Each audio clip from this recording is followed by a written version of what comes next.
watch me, nay, nay. Why me do it? Now watch me whip. Watch me, nay, nay. Okay. Now watch me. Welcome back to America Trends. I'm Barry Nussbaum, filling in tonight for Dr. Gina. Our poll question today, do you think the world will be safer under a Trump presidency? Yes or no? Vote in that poll at YouTooAmerica.com or use the Youtoo America app, available now on Apple and Android devices. Download it now if you don't already have it. My guest tonight is Dr. Walid Phares, who is Donald Trump's foreign policy advisor and my good friend. I bet he has a strong opinion on tonight's poll. Dr. Phares is going to shed light for us on the strategies regarding ISIS, the coalition in the Middle East. He joins us tonight from Washington, D.C. Dr. Phares, welcome to the show.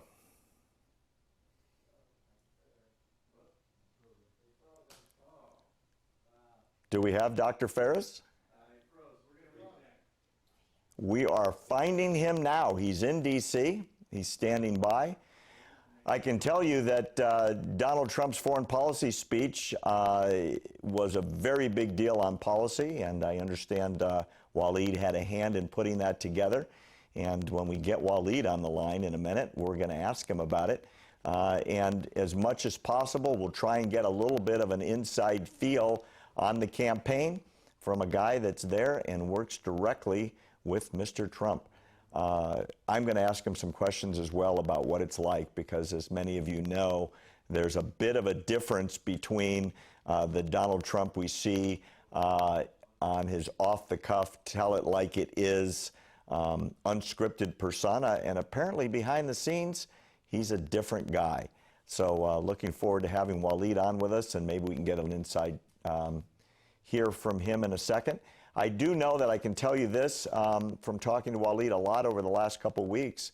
Apparently in private, Mr. Trump is a little bit different than the Mr. Trump we see, in the sense that he is businesslike. He runs a board meeting like a political meeting and vice versa. So the various experts that are being brought in are truly being consulted in a manner that their opinions matter a lot. I don't think I'm giving away too many secrets and taking Walid's thunder away, but I do know that Walid is an expert that has consulted with Congress and several U.S. presidents, written a number of bestsellers, and having him on board to help with strategy on foreign policy is something that this campaign, I'm sure, is very lucky to have. I can also tell you, having met with him, he's probably one of the smartest people you're ever going to meet, and will tell you as well that his input is being used. Do we have Walid now? Walid, are you there? Yes, I'm here. There you are. Welcome, my friend. Tell us about Donald Trump's foreign policy speech. It's gotten tremendous reviews, and I know you had a hand in it. What can you tell us about it? Well, the final say in any of his speeches is Mr. Trump himself. But of course, he has many helpers, briefers, advisors, experts. He counts on many. He mentioned a few of them. There are many that he hasn't mentioned.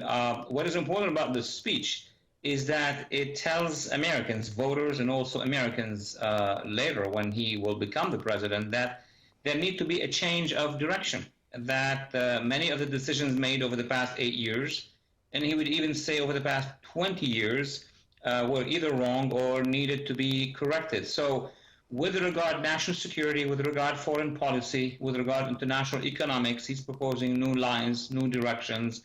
And of course, the priority is going to be safe here at home, safe from an economic perspective and from a security perspective. But then we all know that by the time hopefully, when he will become the president, he will be in the White House in Washington, many crises that we see right now are going to be much worse. So he's warning the American public that we need to make those decisions today by voting for him so that he and his administration can address those crises. All right, well, let's go specific, Walid. Talk to me about the Trump strategy regarding ISIS. Obviously, the United States has been largely disengaged. How would it be different under President Trump? Well, first, the strategic goal is not to contain ISIS. which has been the case over the past 2 years since ISIS, controlled parts of Syria and Iraq. He wants to dismantle, he wants to destroy, meaning dismantling ISIS, which means that there will be a much more vigorous action by the assets already in place. That will be our air assets, some possible actions on the ground, but he really is calling on the local forces inside Iraq and also the regional forces, should they be Arab countries, Gulf countries, Jordan, others, to do more, much more. This is burden sharing. In fact, it is strategic sharing. All right, so in other words, build coalition and having them lead the fight? Well, building coalition for sure. Without these coalitions, the issue is not just to destroy ISIS.